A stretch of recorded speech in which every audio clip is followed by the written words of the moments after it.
We'll be focusing on how URLs are sorted using base64 and hashing algorithms. Imagine a URL sorting service where you can use a combination of 62 characters. So another common method used to generate sort URLs is to use a hash function. Okay. Here is how we convert the ID 11157 to base62 string. Hey everyone, welcome back to the channel. So in today's video, we'll dive deeper into the core logic of URL sorter service like Bitly and TinyURL. So we'll be focusing on how URLs are sorted using base64 and hashing algorithms. This is one of the most critical parts of designing a system like Bitly, right?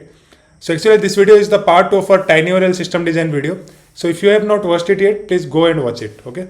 So in part 1, we have discussed about the high level overview of it. In today's video, we'll discuss about the low level design of it, okay? I'll walk you through the internal workings of the URL sorting algorithms or methods, right? Including how we handle collisions using hash functions. So let's get started. So at the heart of a system like TinyURL, there is an algorithm that takes a long URL and converts it to a unique sorted version that's easy to share. So one of the most common ways to do this is by using base62 encoding and hashing based algorithms. So we'll start with the base62 encoding first. But why base62? Before that, let's understand what is base62 exactly, okay? So let's break it down. Let me just change the slide. So you imagine a URL sorting service where you can use a combination of 62 characters, that is 0 to 9, capital A to capital Z and small a to small z. So this gives us a pool of 62 unique characters, right? Using which we can generate our sort URL. So because 0 to 9 10 digits, A to Z 26 and A to Z again 26. If you sum them up, it becomes total 62 characters. The first step in base62 encoding process is to pass that long URL to a unique ID generator function. So for every long URL submitted, we generate a unique ID. For simplicity, it can be an incrementing integer starting from 1, 2, 3, etc. Right? It can be incremental ID, but just using these integers directly would not help because 1, 2, 3, etc. are still quite predictable, right?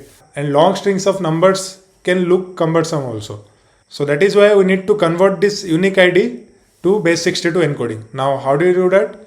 So in base62, the digits are mapped like this, okay? So for example, 0 to 9 represent the values 0 to 9, like 0 is equal to 0, 1 is equal to 1, like that, and so on and so forth.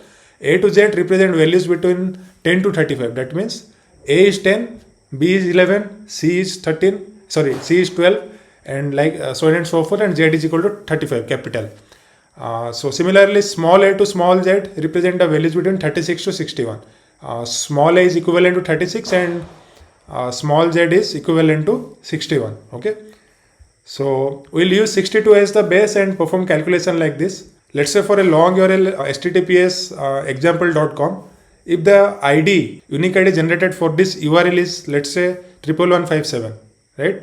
So in base64, that translates to 2tx. But how does it work? Here is how we convert the ID 11157 to base62 string.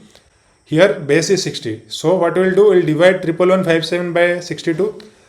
By dividing, we get the quotient as 179 and the remainder is 59.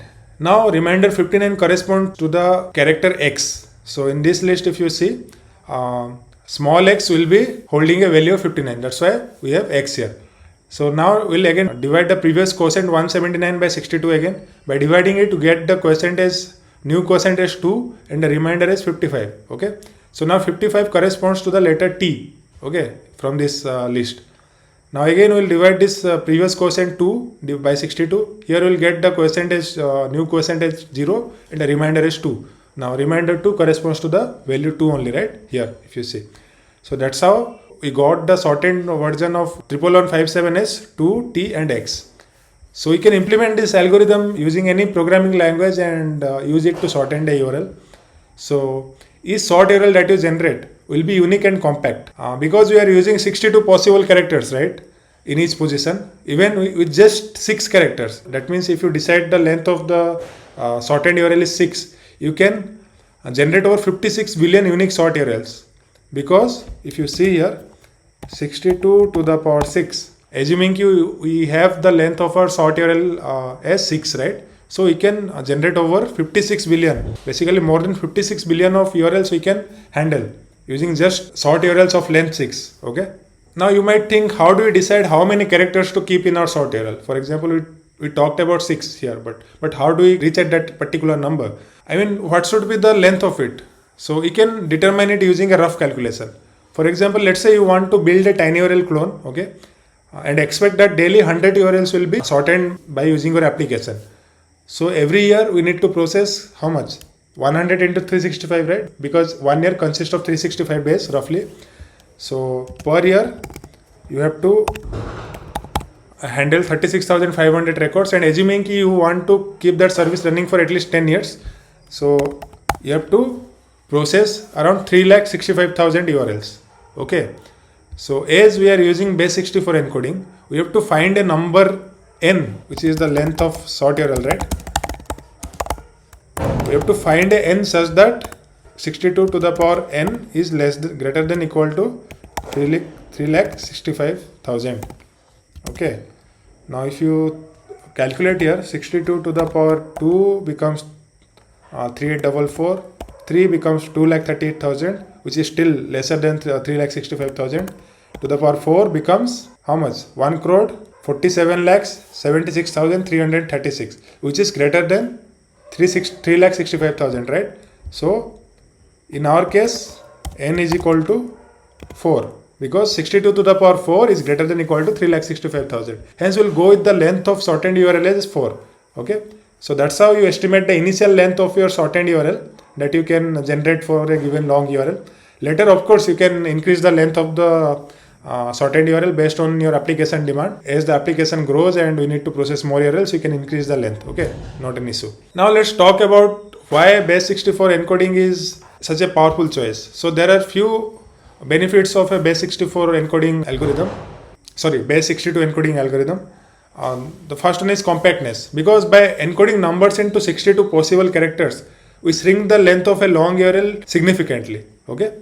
So next thing is the URL safety, because the combination of alphanumeric characters ensures that the URL remains readable and don't contain any special characters in it that could cause issue in browsers, right?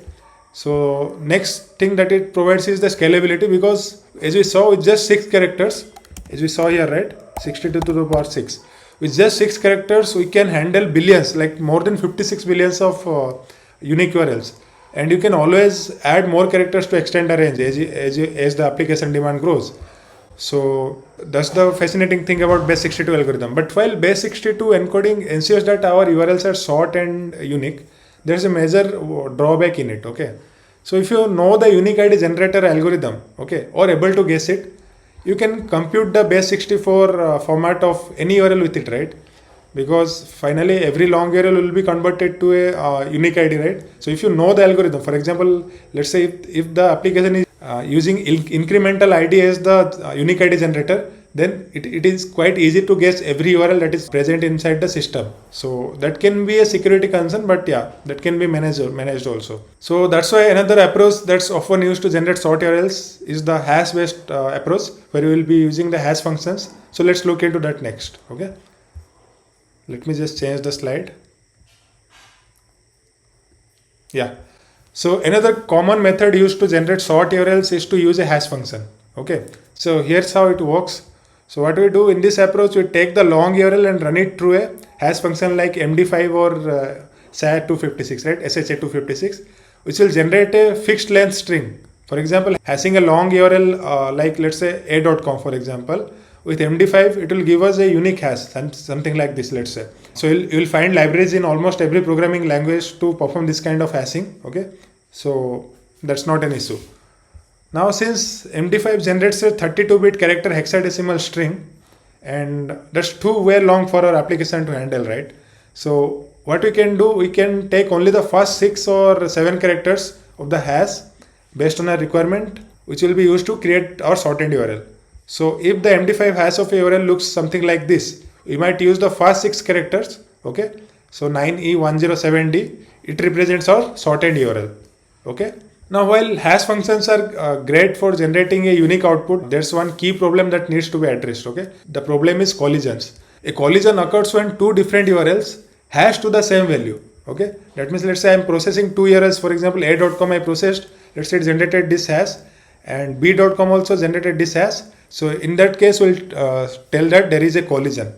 Okay, And when this collision happens, we need to handle it carefully because two different URLs cannot share the same shortened link, right? So let's discuss how can we handle collisions. Okay. So after generating the sort URL, what we will do, we'll check in our database, okay, to see if the shortened version already exists or not. Here, instead of checking against a database, what you can do, you can actually use a Bloom filter in this step to check if the URL already exists in the system or not. So a Bloom filter is a space efficient probabilistic method to check if an element is a member of a set or not. Okay. So if you want to understand in details about Bloom filters, click on the eye icon above and watch my video on Bloom filters. Okay, you'll get a clearer picture of how Bloom filters work. Okay. Now, if the URL does not exist itself in the database, we simply go ahead and insert it in the database. But if it exists and it is pointing to the same long URL, what we can do? You can simply return the shortened URL. Okay. For example, here in this case, if it would have been a.com only, okay, that means a.com has been already converted to a hashed URL or shortened URL in the past, and again a new user is coming and trying to shorten a.com. So a.com will generate the same hash, and if it already exists in the database, I mean this hash is already exists in the database with a same long URL. So you can simply return this shortened version of the URL like this. Okay, but in this case, let's say the long URL is different. Let's say input URL is a.com. The hash generated is 9e107d, but in the database we already have another document where the short URL is same as this, but the long URL is different. In this case, we say that hash collision has happened. Okay, so this is where we say that the collision has happened, and in order to resolve the collision, we could take few approaches. Okay, the first thing is we'll append some random characters. Okay, for example, if a collision occurs, we could simply append a random character or two to this shortened URL to make it unique. Now the second approach could be we could modify the URL by adding a random value called salt to the original URL. That means with a.com add some random characters and pass the new string to the hash function and again go through the same cycle again. So this can ensure that a different hash is produced each time. Okay. So the third approach could be to simply fall back to base62 encoding if a hash collision is detected. So this ensures unique and sequential ID is generated without needing to compute multiple hashes. Okay. So base64 is bit efficient in that aspect that it does not face collision. Okay. So that's how we can design the shortener algorithm using hashing based techniques. Okay. So the main difference between base62 and hash based approach is that in base62, if we increment ID of each new URL by 1 and then base62 encode that number, then it is quite easy to predict the number, right? Which can be security concern, which we discussed already, right? So, but in hash based approach, it is random and next available short URL is hard to predict or quite impossible to predict. Okay. Hence in base62 approach, extra requirement of unique ID generator may come into picture, which will generate random unique IDs, unlike a incremental ID concept, because as you discussed, incremental ID can be a security concern. So you have to design a unique ID generator function which will ensure random unique IDs. Okay, so that can be a quite different task again. Okay. However, in hash based approach, we don't need any unique ID generator function, so we are good there. So benefit in base62 algorithm is that collision is not possible. Okay, but in hash based approach, collision is possible, as you can see here. And finally, in the hash based approach, we have a fixed length of the short URL, right? However, in base64 encoding algorithm, the length of the short URL depends on the unique ID generated. For example, if the unique ID generated for a long URL is, let's say, 11157, which we saw already, in base62 it is equivalent to 2tx, right? Which we saw here. But if the unique ID generated for a given long URL is, let's say, 122, okay, so the base62 encoded format of this will be 1w. So in this case, we can see that for a given URL we are getting a short URL of length 3 and for another URL we are getting a short URL of length 2. So length is not fixed in base62 encoding algorithm. Okay, so yeah, that's the deep dive into the internal logic behind URL shortener algorithms in systems like TinyURL or Bitly. So we have explored how base62 encoding and hash functions work and how to handle challenges like collisions in hash-based techniques. So yeah, I hope this gave you a clearer understanding of how to design efficient and scalable URL shortener algorithms. So if you enjoyed this breakdown, don't forget to like the video and subscribe to my channel. So check out my playlist on system design in my channel and learn something new. So we'll come up with another use case on system design next week, so stay tuned. So we are targeting to reach 800 subscribers by the end of this month. So keep supporting. So if you have any questions about what we just discussed, put them in the comment section and I'll be sure to answer them. So thanks for watching and I'll see you in the next video. Thank you.